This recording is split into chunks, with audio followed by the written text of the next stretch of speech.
Ship जब बंदरगाह से निकली तो कैप्टन को बताया गया कि आगे का मौसम बिल्कुल क्लियर है। एक बड़े तूफान के आने की आशंका है, पर आपको इसे सीरियस लेने की कोई जरूरत नहीं। जब तक तूफान वहां पहुंचेगा तब तक आप वहां से जा चुके होंगे। मगर 26 घंटों की यात्रा के बाद शिप जब पहुंचा समंदर के बीच तो कैप्टन को पता चला उन्हें गलत जानकारी दी गई है। उनके साथ हुआ है धोखा, क्योंकि ये पहुंच चुके थे तूफान के बीच। जब तक इन्हें सच का पता चला बहुत देरी हो चुकी थी। 33 क्रू मेंबर फंस चुके थे अल फारो शिप में। The El Faro disaster broke off the world. The El Faro disaster is the world's most horrific and inexcusable disaster in history. The cargo ship El Faro capsized, killing all 33 people on board. Sinking of the cargo ship El Faro. Sinking of the American cargo ship El Faro.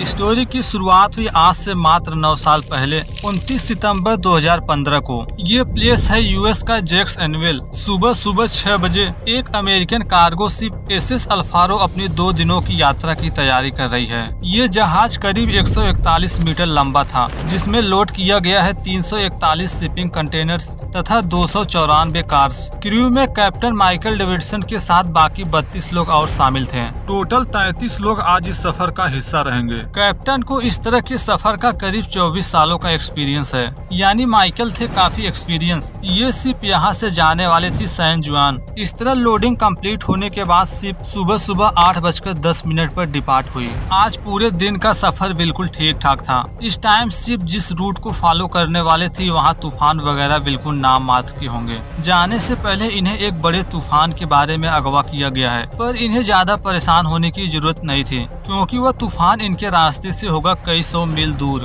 पहले 24 घंटे का सफर तो बिल्कुल ठीक ठाक था। सारी चीजें चल रही है प्लान के अनुसार। आ चुका था अगला दिन, यानी 30 सितंबर सन 2015। दूसरे दिन की सुबह कैप्टन को 2 तरफ से मैसेज की जानकारी दी गई। पहला था ईमेल से, जबकि दूसरी थी सैटेलाइट रिपोर्ट। इसमें बताया गया है कि आप एक बहुत बड़े तूफान के पास से गुजरेंगे। अब तक के डेटा के अनुसार खतरे की कोई बात नहीं थी, पर फिर भी इनकी नजर हमेशा तूफान पर रहनी चाहिए। आगे इसी तरह 2 बजे तक सफर जारी रहा। सुबह कैप्टन को जैसे तूफान के बारे में नई अपडेट मिली थी, तभी से वे रास्ते पर नजर गड़ाए हुए थे। 2 बजे बाद उन्हें पता चला कि तूफान इनके काफी नजदीक है, जबकि ऐसा नहीं होना चाहिए। आगे कैप्टन को डिसीजन लेना है कि इन्हें क्या करना होगा। क्या ये इसी तरह आगे बढ़ते रहें या फिर रास्ते को बदला जाए। 2 बजे के बाद से कैप्टन को हर पल मौसम की जानकारी दी जाने लगी, क्योंकि अब तक उसके आसपास जितने भी शिप या बोट थे सभी उस पॉइंट से दूर जा रहे हैं, जबकि एल फारो शिप बढ़ रहा था उसी की तरफ। शिप भले ही एक बड़े तूफान की तरफ बढ़ रहा था,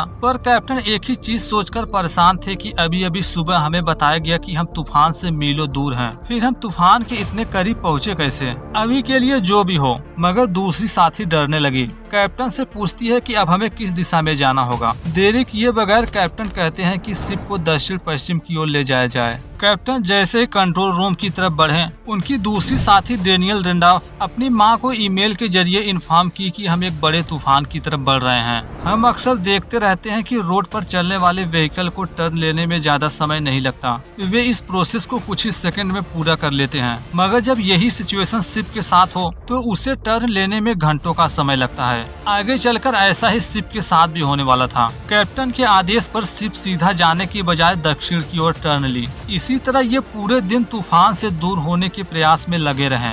दिन खत्म हो गया, रात होने को आई। रात के अंधेरे में भी शिप करीब 6 घंटों तक चलता रहा। 1 बजे के करीब सब कुछ नॉर्मल रहा, यानी समय आ चुका है 1 अक्टूबर। पर 1 बजे के बाद से शिप का समंदर में सफर मुश्किल हुआ। ऊंची लहरों के बीच शिप अनकंफर्टेबल होने लगा। रात को दूर का देखना तो मुश्किल था, पर शिप के पास की सिचुएशन जिस तरह थी, देखकर ऐसा लग रहा था ये तूफान से दूर नहीं बल्कि जा रहे हैं उसके और नजदीक। अब तक समंदर की लहरें 3 से 6 मीटर ऊंची हो चुकी थी, जबकि हवाओं की स्पीड थी 150 किलोमीटर पर आवर। कैप्टन तथा बाकी क्रू मेंबर हर पल मौसम के बिहेवियर को ट्रैक करने में लगे थे। पिछले दिन मौसम की जो जानकारी दी गई थी उस हिसाब से इन्हें तूफान से बहुत दूर होना चाहिए, पर तूफान इतनी जल्दी इनके नजदीक पहुंची कैसे किसी को कुछ पता नहीं। ऊंची ऊंची लहरों के बीच शिप इतनी तेजी से मूव करने लगा कि खड़ा रहना भी मुश्किल हो गया। नाइट ड्यूटी सेकंड ऑफिसर्स की थी। बदलते माहौल को देख उसने तुरंत कैप्टन को इन्फॉर्म किया, जो इस समय निचले डेक में सो रहे थे, क्योंकि उनकी ड्यूटी थी सुबह के वक्त। कैप्टन को जैसे ही बदलते मौसम की जानकारी मिली वे सच जानने में लग गए। वेदर रिपोर्ट देखी गई तो पता चला ये तूफान के बिल्कुल करीब हैं। अब तक अपने रास्ते से कुछ नियमित दूरी पर ही दक्षिण में गए थे, पर जैसे ही पता चला ये तूफान के बिल्कुल करीब हैं, सेकेंड ऑफिसर शिप को पूरी तरह बहामास आइलैंड की तरफ टर्न कर दी। नॉर्मल वेदर में शिप को इस तरह टर्न करना कुछ हद तक सेफ होता है, पर इस खराब मौसम में ऐसा करना खतरनाक साबित हो सकता था। पर अभी के लिए जो कुछ भी हो, ये ऑलरेडी खतरे की तरफ बढ़ रहे थे, इसलिए शिप को इस तरह अचानक टर्न करना बहुत जरूरी है। इस समय तक बंदरगाह से भी हर पल मौसम की जानकारी दी जा रही थी। वे हर पल शिप से कांटेक्ट बनाए हुए थे। बताया जा रहा है शिप तूफान की बिल्कुल करीब है। जितना हो सके ये साउथ की तरफ बढ़ते रहें। क्रू तो अपनी तरफ से पूरी कोशिश कर रहे हैं, पर फिर भी शिप को इतने जल्दी टर्न कराना आसान नहीं होगा। जैसा कि इन 33 क्रू मेंबर में सबसे एक्सपीरियंस थे कैप्टन। आगे क्या डिसीजन लिया जाए, किस तरह के स्टेप लिए जाए, पूछे जा रहे थे कैप्टन से ही। इस तरह की प्रॉब्लम से कैप्टन ने पहले भी डील की है। हर बार की तरह इस बार भी लगा कि हम इस प्रॉब्लम से बाहर निकल जाएंगे, हमें इतना भी ज्यादा घबराने की जरूरत नहीं है। मगर बाकी क्रू मेंबर अभी भी घबराए हुए थे। पर इसके बाद कैप्टन ने कुछ ऐसा महसूस किया कि उनके होश ही उड़ गए। वे पाते हैं कि शिप जरूरत से ज्यादा एक तरफ टिल्ड हो रहा है, और देरी किए बगैर कैप्टन इस सिचुएशन को सीरियस लिए। समंदर की ऊंची ऊंची लहरों को देख बाकी क्रू मेंबर से कहें कि शिप स्पीड बनाए रखे। अचानक से ये कैसे हुआ अभी तक किसी को कुछ पता नहीं। बाहर भले ही खराब वेदर था, पर फिर भी शिप को नॉर्मल से ज्यादा टिल्ड नहीं होना चाहिए। ये कैसे हुआ इसका भी खुलासा हुआ अगले ही पल। डेक नंबर 3 में मौजूद क्रू ने कैप्टन को इन्फॉर्म किया, डेक 3 में भर रहा है पानी। बाहर मौजूद तूफान का सामना कर ही रहे थे, ये दूसरी प्रॉब्लम कहां से आ टपकी किसी को कुछ पता नहीं। और देरी किए बगैर पानी आ कहां से रहा है पता लगाने के लिए सभी लोग इधर उधर भागने लगे। थोड़ी देर बाद शिप के चीफ जब भागते भागते पहुंचे तीसरे डेक में, देखते हैं कि शिप में पानी आ रहा है एक खुले स्केटल से। स्केटल शिप में एक खुला हुआ छोटा सा हिस्सा होता है, जिसमें एक इंसान के आने जाने के लिए खुला स्पेस होता है। यहाँ सबसे पहला काम है कि कैसे भी करके उस स्केटल को बंद किया जाए। अगर वह ज्यादा समय तक ऐसे ही खुला रहा तो निचला डेक पानी से भर जाएगा। कैप्टन को जैसे ही सच्चाई पता चली सभी लोग घबरा गए, क्योंकि वे अंदर के स्केटल को भले ही बंद कर लें, पर समंदर का पानी जिस हिस्से से अंदर आ रहा है उसे बंद करना मुश्किल होगा। कैप्टन ने प्लान किया सबसे पहले अंदर के स्केटल को बंद किया जाए और फिर बंद करेंगे बाहर के हैच को। कैप्टन स्केटल के पास मौजूद चीफ को वहीं रुकने को कहें, पर चीफ का कहना है स्केटल पानी में डूब चुका है, जब तक वो पानी से बाहर नहीं आ जाता बंद करना नामुमकिन है। इसका जुगाड़ कैप्टन ने अगले ही पल ढूंढा। जिस दिशा से पानी शिप में आ रहा था, इंजन का इस्तेमाल करके शिप को टर्न किए उसके विपरीत दिशा में। ऐसा करते ही सारा पानी स्केटल से दूसरी साइड चला गया। इस तरह चीफ मौका पाकर स्केटल को बंद कर दिया। ये एक समस्या से बाहर निकले ही थे, एक नई प्रॉब्लम आ पड़ी। इंजन रूम में मेन इंजन के खराब होने का सिग्नल मिलने लगा। मेन इंजन के खराब होने का एक ही रीजन हो सकता है, वह है ऑयल प्रेशर।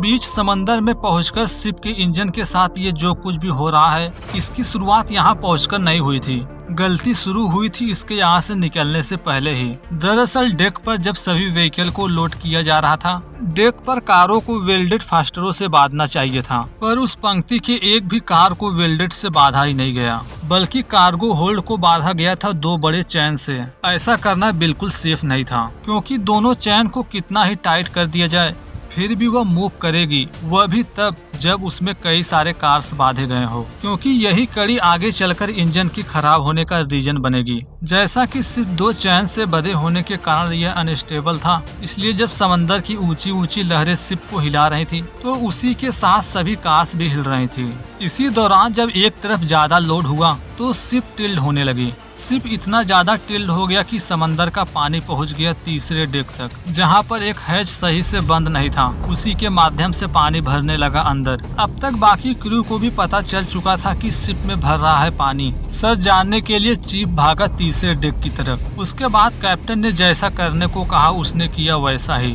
अंत में कैप्टन का प्लान काम कर गया। चीफ सफाई से स्कटल को बंद करने में कामयाब हुआ। स्कटल को ये भले ही बंद कर दिए थे, पर इन्हें अभी भी शक है कि अंदर पानी आ रहा है। इन्होंने हर तरफ से जानने की कोशिश की कि आखिर पानी शिप में आ कहां से रहा है। पूरी कोशिश के बावजूद उन्हें वह पॉइंट मिला ही नहीं जहां से पानी प्रवेश कर रहा था शिप में। दरअसल शिप में पानी किसी हैज से नहीं बल्कि आ रहा था एक पाइप से। दरअसल जब तीसरे डेक में पानी इंटर करना शुरू किया था तो उस टाइम शिप एक तरफ टिल्ड हुई थी। ऐसा होते ही शिप अनकंफर्टेबल हुआ। इसी टाइम निचले डेक के कार्स जो बांधे गए थे 2 चैन की हेल्प से, वे बार बार अपनी जगह से हिलकर बगल के पाइप से टकरा रहे थे, जिससे पाइप में हो गया एक बड़ा सुराख। जैसा कि यहाँ पर पानी पहले से ही था, इसी पाइप से पानी भरने लगा निचले डेक में। देखते ही देखते पानी इतना भर गया कि शिप एक तरफ 15 डिग्री टिल्ड हो गया। देखने में शिप का 15 डिग्री टिल्ड होना कोई बहुत बड़ी बात नहीं लगती, पर असल में इसका शिप पर बहुत बड़ा इम्पैक्ट पड़ने वाला था। ऐसा होते ही ल्यूब ऑयल सिस्टम में प्रॉब्लम हुई। लुब्रिकेशन के लिए ऑयल इंजन तक पहुंचा ही नहीं। ऐसा होते ही इंजन में ऑयल प्रेशर की प्रॉब्लम हुई और फिर होने वाला क्या था, अगले ही पल प्रोपल्शन काम करना बंद कर दिया। मींस इंजन बंद हो चुका है, जबकि निचले डेक में पानी अभी भी लगातार भर रहा है। देखते ही देखते शिप 15 से 18 डिग्री। इसी तरह पानी जैसे जैसे शिप में भरता गया, शिप एक तरफ झुकती गई। पानी को बाहर निकालने के लिए पंपिंग भी शुरू की गई, पर इंजन के बंद होते ही कट हो गई इलेक्ट्रिसिटी भी। इस तरह शिप को एक तरफ टिल्ड होता देख कैप्टन को अभी भी उम्मीद है कि हम आगे बढ़ सकते हैं, शिप को डूबने से बचाया जा सकता है। पर ऐसा करने के लिए शिप को आगे बढ़ाना बहुत जरूरी था, क्योंकि अगर शिप एक जगह ऐसे ही रुकी रही तो उसे डूबने से कोई नहीं रोक सकता। इसी टाइम एक और बुरी खबर मिली। पता चला ये तूफान के अंदर आ चुके हैं। कैप्टन वापस से सच जानने में लग गए, क्योंकि इन्हें बताया गया था कि ये तूफान से सैकड़ों मील दूर हैं। जब तक तूफान उन तक पहुंचेगा वे वहां से जा चुके होंगे। पर यहाँ पर एक बहुत बड़ी गलती हुई। दरअसल जब उन्हें मौसम के बारे में इन्फॉर्म किया गया था तो ये अपडेट दिया गया था 2 तरीकों से।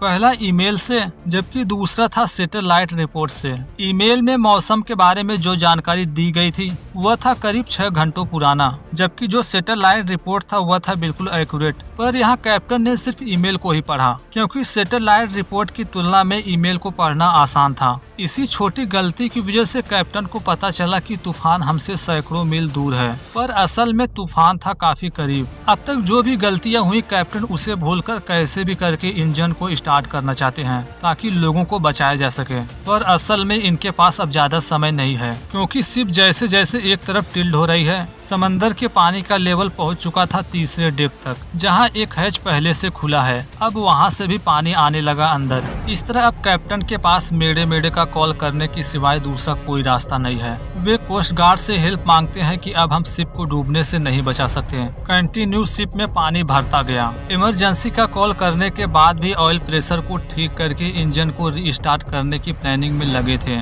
सभी क्रू मेंबर आखिरी सांस तक कोशिश करना चाहते थे।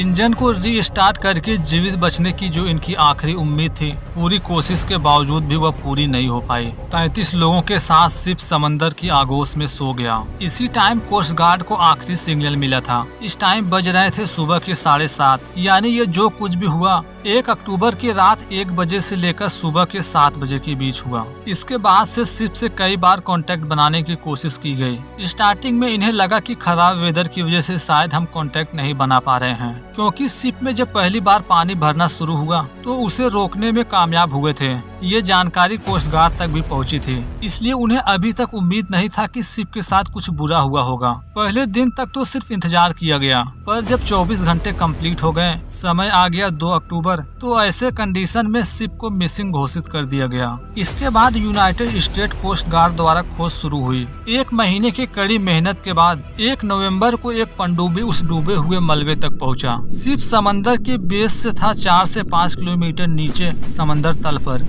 1 साल की और कड़ी मेहनत के बाद एक वाटर टाइट कैप्सूल मिला, जिसमें था VDR यानी वॉइस डाटा रिकॉर्डर, जिसमें वह सारी बातें रिकॉर्ड थी जो भी हुई थी उस शिप में। ये पूरी रिकॉर्डिंग थी करीब 26 घंटों की, यानी शिप जब पोर्ट से निकली थी और जहां डूबी थी वहां पहुंचने में पूरे 26 घंटे लगे थे। पूरे 26 घंटे की रिकॉर्डिंग को ही सुनकर पता चला था कि आखिर शिप में हुआ क्या था उस दिन, क्योंकि इस हादसे में 33 क्रू मेंबर में से कोई भी जीवित नहीं बचा था, सभी के सभी मारे गए थे। मगर जब शिप डूबा था तो इसके 24 साल पहले 19 साल की सजा काट रहा एक कैदी जेल से भागने की कोशिश किया। इस काम को उसने इतने फुर्ती के साथ किया कि जेलर को भी भनक नहीं पड़ी, जिसके बारे में बात की गई है इस वीडियो में। तब तक एंजॉय कीजिए, मिलते हैं जल्द ही। धन्यवाद।